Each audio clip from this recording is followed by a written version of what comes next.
El mundo de las carreras de rally no apareció de la noche a la mañana, ¿saben? Piensen en los años 1950, una época en que Europa todavía se estaba reconstruyendo. Los autos se volvían más comunes, más confiables. ¿Y la gente? La gente estaba ansiosa por aventura, por un desafío. Querían llevar estas nuevas máquinas y a ellos mismos al límite absoluto. Este fue el terreno fértil del que brotaron los primeros rallies, una verdadera prueba del hombre y la máquina contra el reloj y los elementos. Imaginen esas primeras escenas. Estamos hablando de eventos como el Rally de Montecarlo, incluso en sus primeras etapas. Los pilotos no solo corrían, se embarcaban en viajes épicos. Partían desde diferentes rincones de Europa para encontrarse en la glamorosa Riviera. Las rutas no eran caminos de grava cuidadosamente preparados.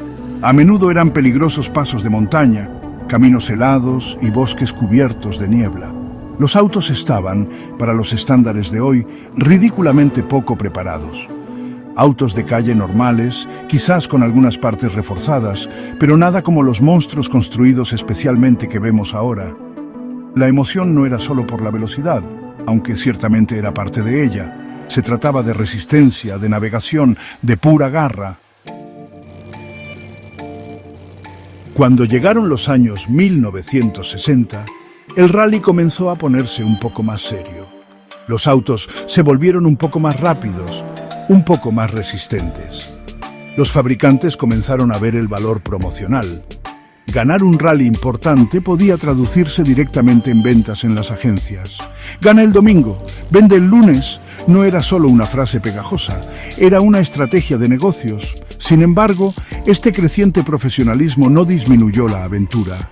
Al contrario, la amplificó. Había más en juego, la competencia era más feroz. Y de este crisol comenzaron a surgir los primeros verdaderos héroes del rally, nombres que todavía resuenan con admiración hoy en día. Estos no eran los atletas pulcros y entrenados para los medios de la era moderna. Muchos eran simplemente pilotos increíblemente talentosos que amaban los desafíos. Piensen en Erik Karlsson, el señor Saab, un hombre gigante luchando con pequeños Saabs de tracción delantera para lograr victorias improbables. Su habilidad era legendaria, su control del auto sublime, especialmente en superficies sueltas. Los años 1970. Ahora sí estamos hablando. Aquí es cuando el rally realmente maduró, cuando explotó en el escenario mundial. El Campeonato Mundial de Rally nació oficialmente en 1973, dándole al deporte una verdadera plataforma global. De repente los eventos no eran solo aventuras aisladas, eran batallas en una guerra de toda la temporada por la supremacía. Fabricantes como Alpine, Renault, Lancia, Ford y Fiat invirtieron mucho dinero en sus programas de rally. Los autos se volvieron más especializados, más exóticos, las velocidades aumentaron, los niveles de compromiso se dispararon, era un tiempo increíble para ser aficionado y un tiempo aún más increíble para estar involucrado. Los eventos mismos se volvieron legendarios. El Rally Safari en Kenia, un rompeautos brutal que ponía a prueba máquinas y hombres hasta sus límites absolutos. El Rally de los 1000 Lagos en Finlandia, con sus interminables crestas y saltos ciegos, exigiendo una valentía incomparable. El Rally Rack en Gran Bretaña, una travesía peligrosa a través de bosques con un clima a menudo espantoso. Cada evento tenía su propio carácter único, su propio conjunto de desafíos. Ganar el campeonato significaba dominarlos todos, o al menos ser consistentemente brillante en una diversa gama de condiciones. Era una verdadera prueba de la habilidad completa de un piloto. Cuando hablan de las leyendas del rally, un nombre siempre impone un respeto inmenso: Walter Röhrl. El as alemán era y sigue siendo una figura imponente en el deporte. No solo era rápido, era un piloto pensante, un maestro táctico, un artista de la precisión al volante.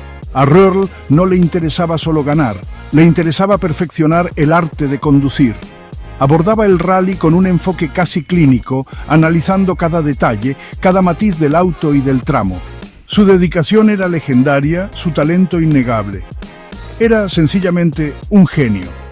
La carrera de Röhrl abarcó algunas de las eras más emocionantes del rally. pero realmente brilló a finales de los 70 y principios de los 80. Ganó el Campeonato Mundial de Rally 2 veces, en 1980 con Fiat y en 1982 con Opel. ¿Qué lo hacía tan especial? Bueno, para empezar, su versatilidad. Podía ganar en cualquier superficie, asfalto, grava, nieve, hielo. A Walter no le importaba. Adaptaba su estilo, encontraba los límites y luego operaba justo más allá de ellos con un control impresionante. Sección 5.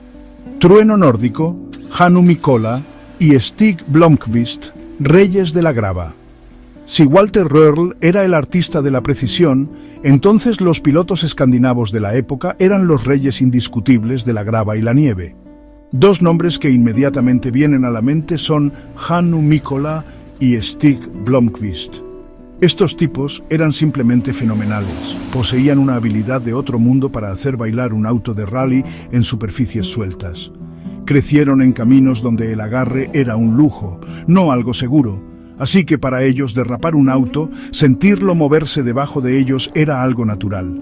Estaba en su sangre, en su ADN. Eran maestros del toque escandinavo. Hannu Mikkola, el finlandés, era un verdadero gigante del deporte. Sección 6. Más allá de la cabina. Los héroes anónimos y los sueños compartidos. El rally, especialmente en su época dorada, nunca fue solo sobre el piloto.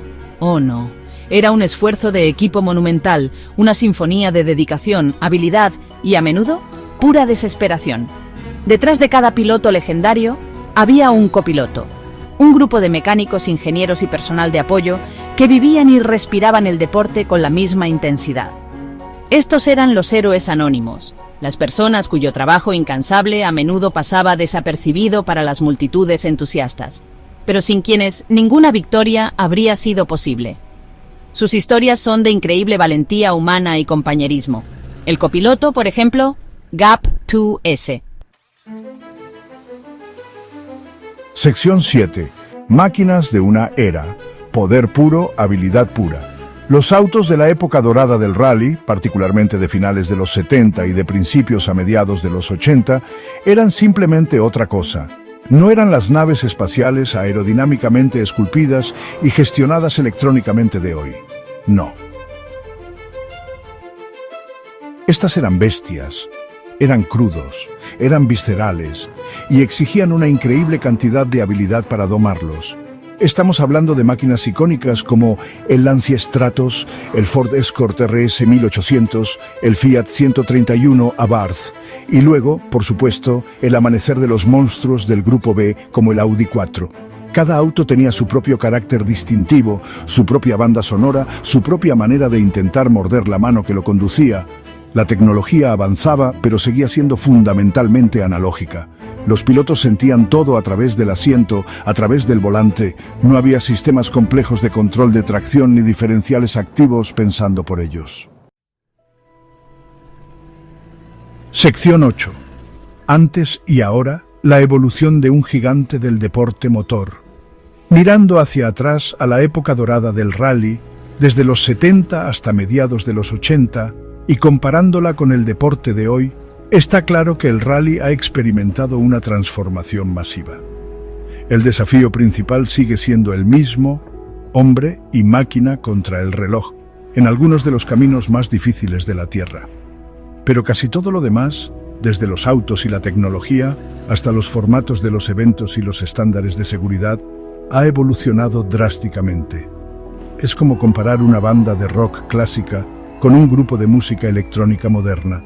Ambos hacen ruido, pero los instrumentos y el ambiente son mundos aparte. Los autos, como ya mencionamos, son como la noche y el día. La época dorada se trataba de poder puro, a menudo tracción trasera o los primeros y brutales sistemas de tracción en las 4 ruedas. Los World Rally Cars de hoy son armas sofisticadas de tracción total, repletos de aerodinámica avanzada, diferenciales activos y cajas de cambios secuenciales. Generan niveles increíbles de agarre y son asombrosamente rápidos. La seguridad también, con toda razón, se ha vuelto primordial.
autos que casi podías comprar en la agencia. Carreras de rally siempre fueron duras. Lodo, nieve, caminos imposibles, hombres y algunas mujeres increíblemente valientes, luchando contra máquinas. Pero algo se estaba gestando en el aire. Un deseo de más potencia, más velocidad, más puro y crudo espectáculo. Los primeros años 80 estaban llamando, y exigían algo verdaderamente, completamente bíblico. Luego vinieron los que hacen las reglas. La FIA. Tenían una idea brillante, aterradora, magnífica. La llamaron Grupo B. Un nuevo conjunto de reglas, o mejor dicho, la falta de ellas. Era una luz verde para la locura automotriz, un desafío lanzado a los ingenieros del mundo. Las regulaciones eran francamente, gloriosamente simples. Construir solo 200 versiones de carretera. Luego, para la etapa de rally, vuélvanse totalmente salvajes. La edad de oro de los rallies estaba sobre nosotros. Las compañías de automóviles no eran tontas. Vieron su oportunidad. Audi, Lancia, Peugeot, Ford, MG, Citroën. Se lamieron los labios corporativos. Esta era una oportunidad para construir armas. No solo autos, armas que escupen fuego y grava, de increíble velocidad. Para demostrar su poderío de ingeniería. En el escenario mundial. ¿Los presupuestos? Astronómicos. ¿La ambición? Aún mayor. Estos no eran solo ejercicios de marketing, esto era la guerra. Primero, estaba Audi. Y su 4. Tracción en las 4 ruedas. Fue una revelación. Un punto de inflexión. De repente, había agarre. En todas partes.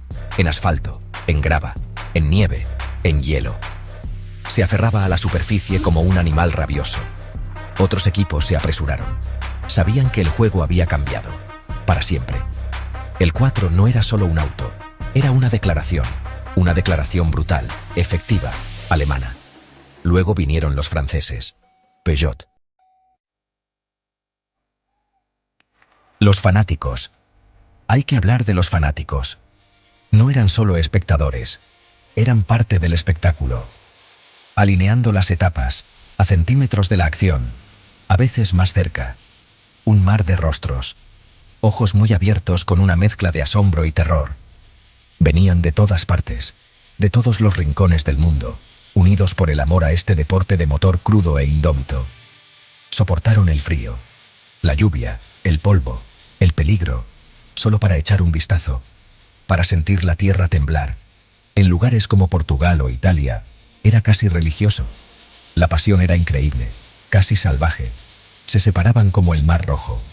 En el último segundo, mientras un monstruo de 600 caballos de fuerza se precipitaba hacia ellos. ¿Se movían hacia atrás? A veces, no siempre lo suficiente.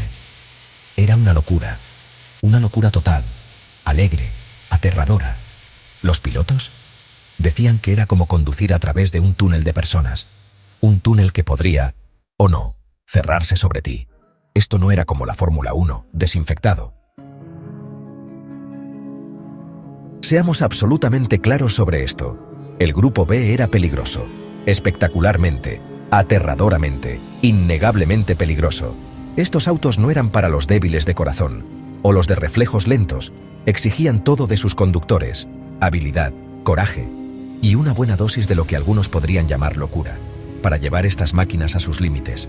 En esos caminos. Era como intentar domar a un toro salvaje. En una tienda de porcelana. Una tienda de porcelana rodeada de árboles y acantilados. Las velocidades iban en aumento. Rápidamente. Demasiado rápido.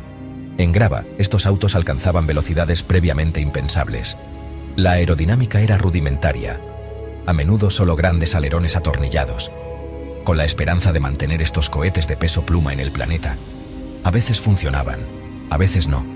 La línea entre el control impresionante y el desastre total era muy delgada.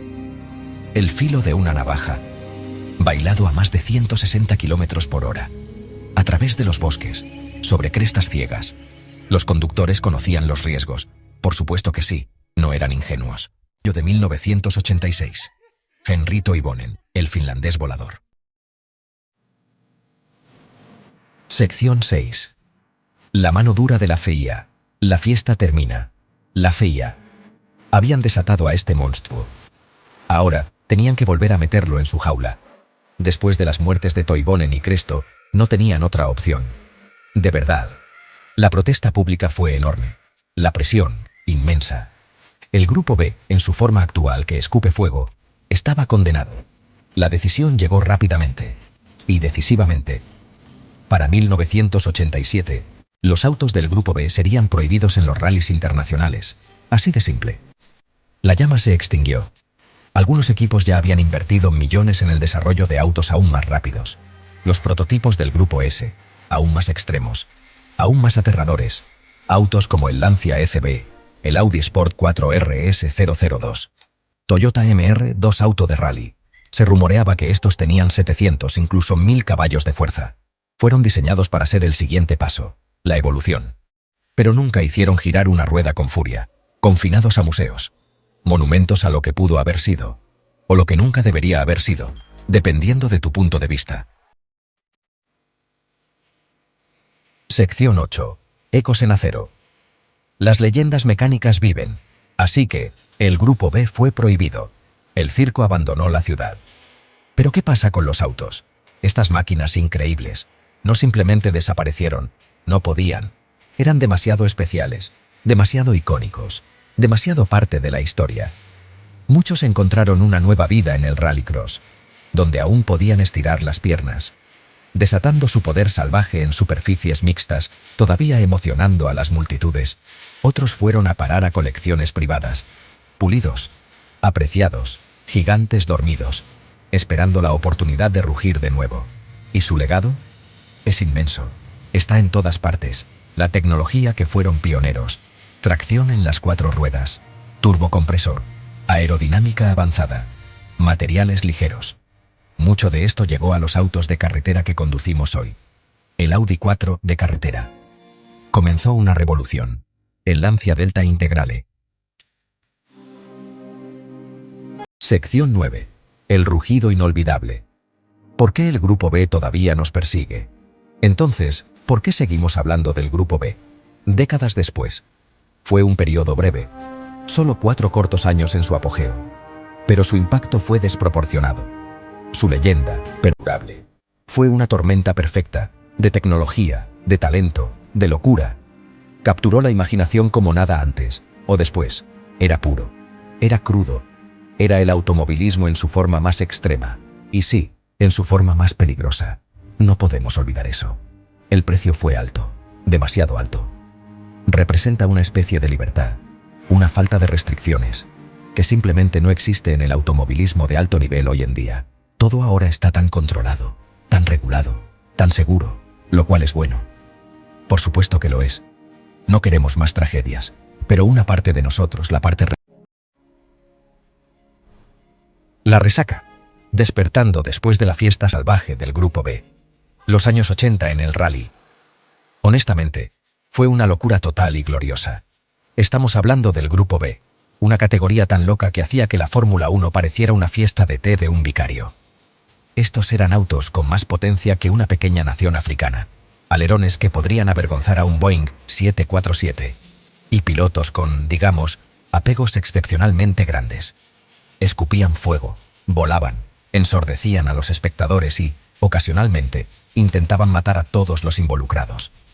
Fue magnífico, aterrador y completamente insostenible.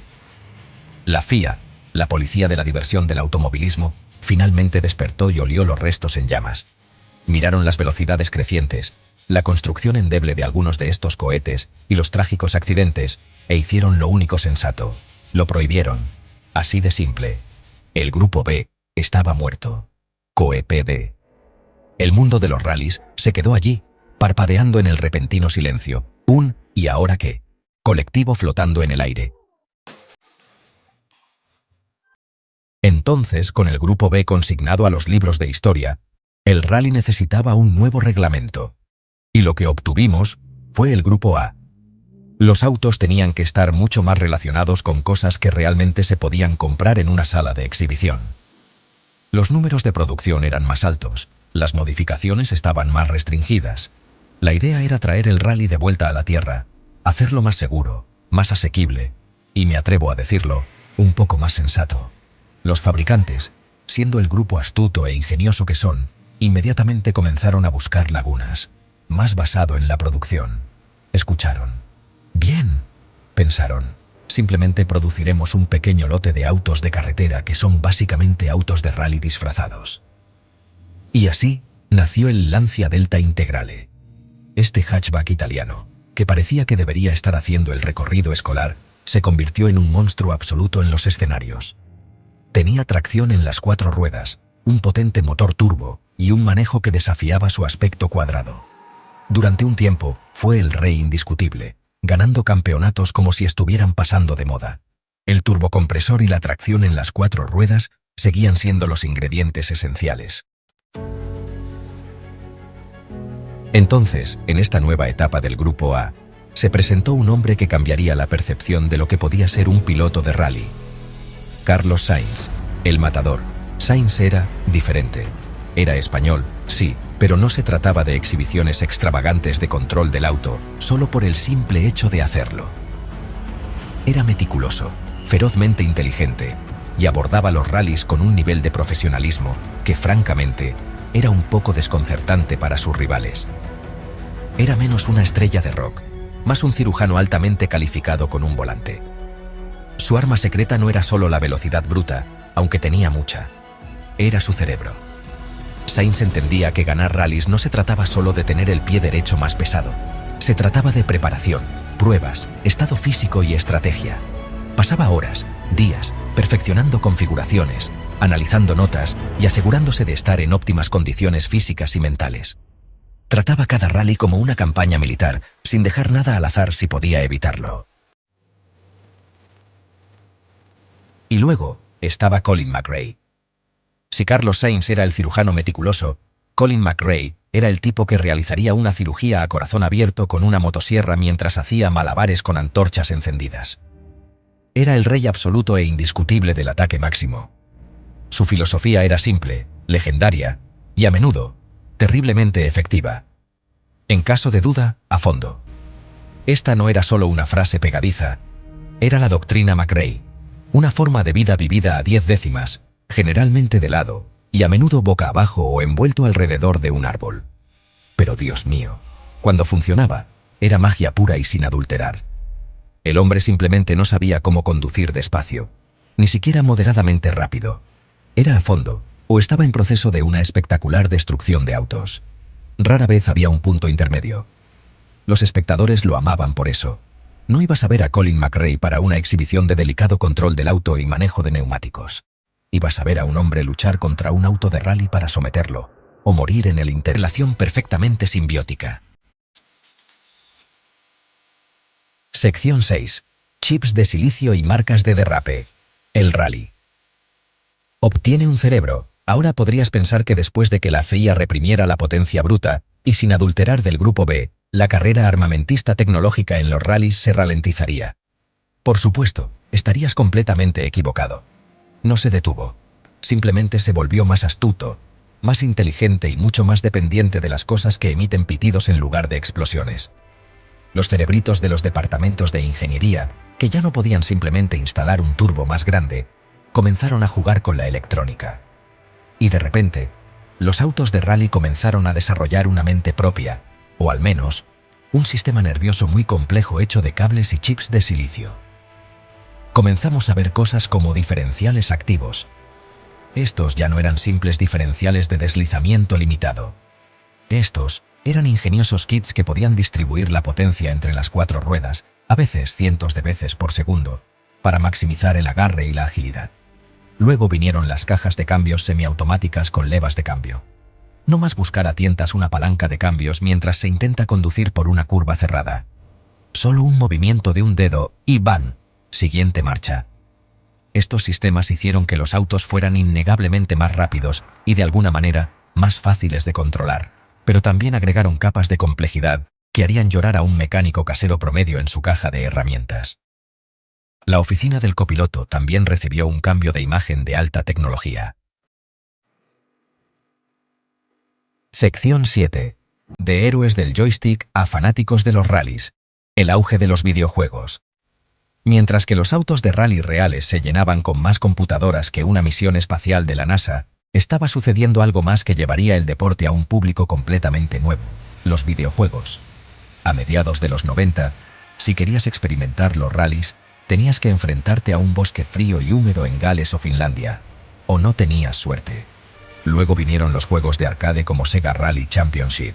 De repente, por el precio de unas pocas monedas podías, más o menos, luchar con un Lancia Stratos o un Toyota Celica alrededor de una pista de grava pixelada.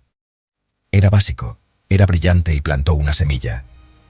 Luego, en 1998, Codemasters desató Colin McRae Rally en el mundo. Este no era solo otro juego de carreras de arcade. Este era diferente. Era difícil. Era implacable. Realmente trató de simular el desafío brutal de los rallies, y lo logró. Sección 8. El mundo mira, me gusta, tweets y derrapes. Junto con el auge de los videojuegos, otra maravilla tecnológica comenzaba a abrirse camino en el tejido de la sociedad: Internet.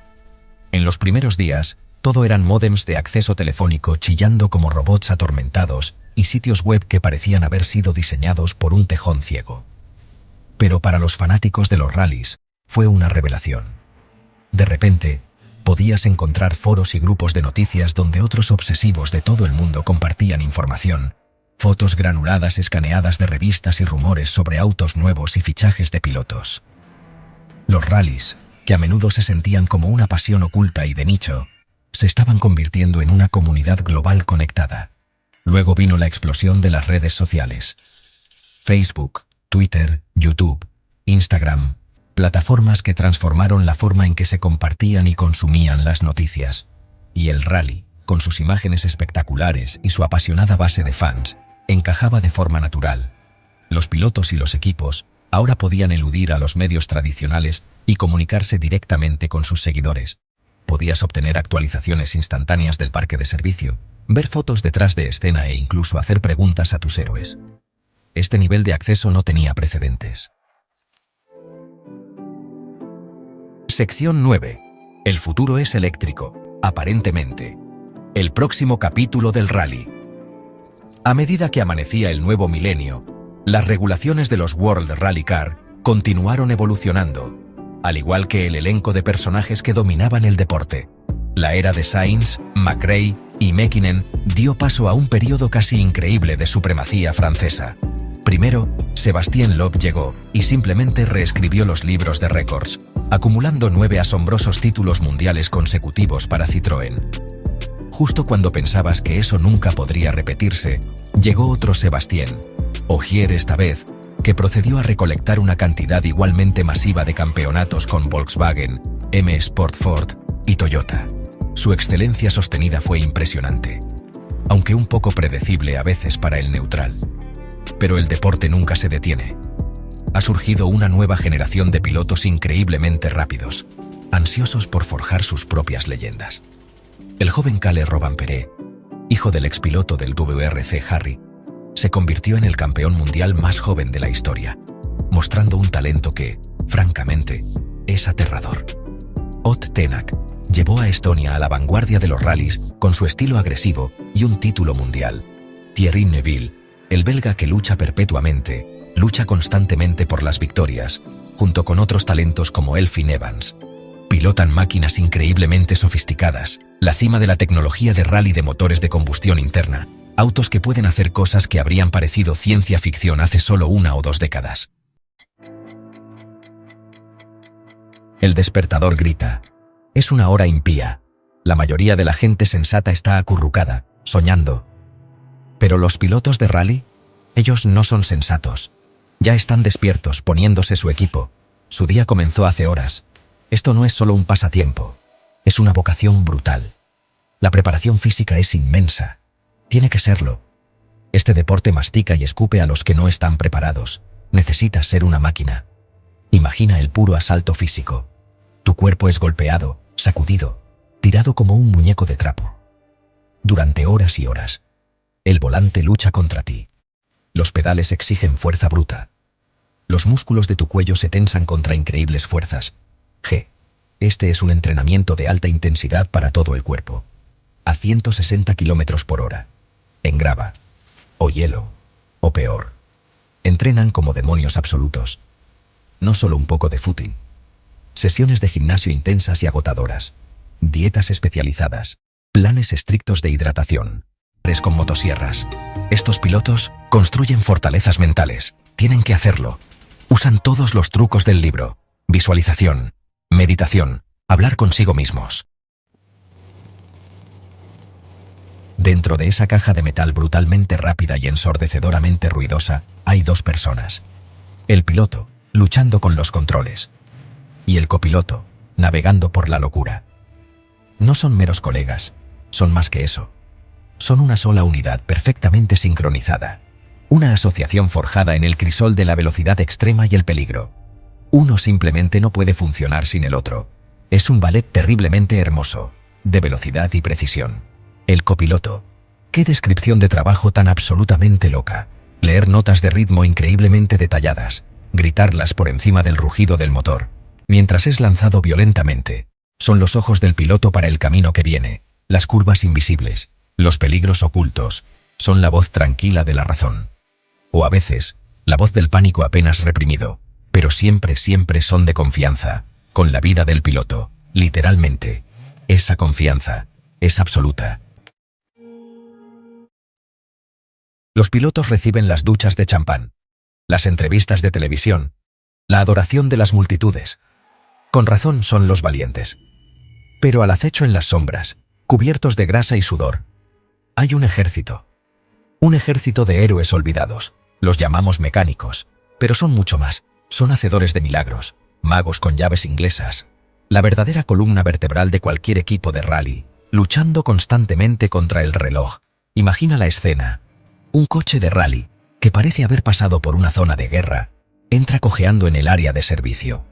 Suspensión destrozada, caja de cambios gritando en agonía, carrocería parecida a papel de aluminio arrugado. Los mecánicos descienden.